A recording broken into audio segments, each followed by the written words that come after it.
In 2015 and 2016, the southern hemisphere was hit by back-to-back heat waves caused by the El Nino weather pattern.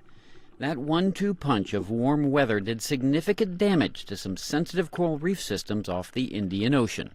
We lost up to 50% of our corals now 3 years ago in 2016. This is mainly the branching corals, so we're talking about Acropora, for example. Acropora corals are an important building block of reefs. Heat waves happen even without climate change, but coral reefs used to have years to recover. But Catherine Head from the Zoological Society of London says that with the new reality of climate change, heat waves come more often and are more intense. So if these heat waves become more frequent, as they're predicted to do, then the reefs simply won't have a chance to recover. Head was part of a research team that was recently in the Indian Ocean gauging the damage done by the consecutive heat waves.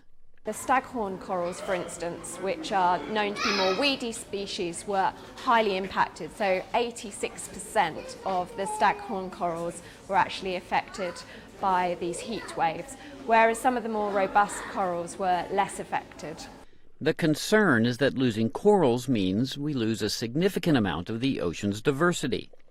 So we will see a reduction in the diversity of the fish and the invertebrates which live on the reefs, and perhaps also a reduction in the structural complexity of the reef. So some corals contribute more to the calcium carbonate structure than others, and that's what causes this really complex, really interesting integral structure.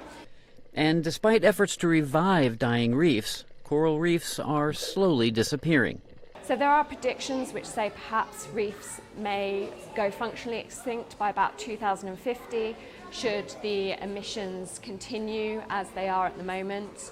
But really it depends how much we can reduce our carbon emissions as per the Paris Climate Change Agreement to keep sea surface temperatures below 2 degrees. But right now, scientists say the world isn't doing what's necessary to prevent the devastating rise in sea temperatures. Kevin Enochs, VOA News.